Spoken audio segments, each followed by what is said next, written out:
Panginoon, ayon kay San Mateo. Pagpuri sa iyo.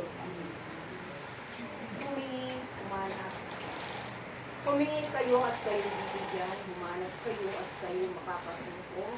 Pumato kayo at pag-pinto'y bubuksan para sa inyo, sapagkat tumatanggap ang bawat humingi, nakakasumpong ang bawat humingi, at pinagbubuksan ng pinto ang bawat makakasumpong. Bibigyan ba ninyo ng bato ang inyong anak kung humingi ng tinapay? Bibigyan ba ninyo ng mga ahas ang humingi ng isda? Kung kayo masasama ay marunong magbigay ng mabuting bagay sa inyong mga anak, paano pa kaya ang inyong Panginoon? Ibibigay kaya niya ang mabuting bagay sa mga humihingi sa Kanya. Kaya't gawin ninyo sa inyong kapwa, ibig ninyo gawin nila sa inyo. Ito ang kahulugan ng kautusan ni Moises at ang turo ng mga prophet. Ang mabuting balita ng ating kaligtas. Pinupuri ka namin, Panginoong Yesus. Salita ng Diyos ay dapat tanggapin.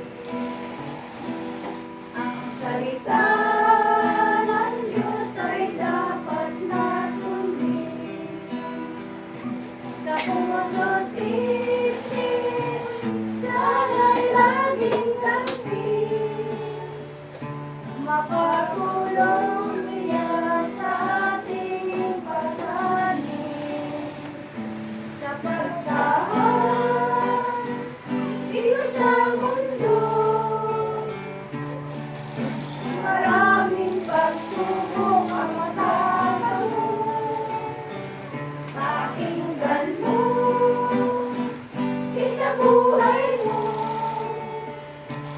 ang salita ng Diyos ang tanging gabay mo.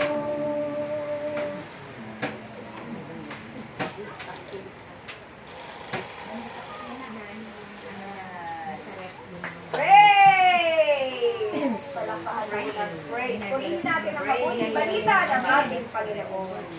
So, mga kapatid, lalo pa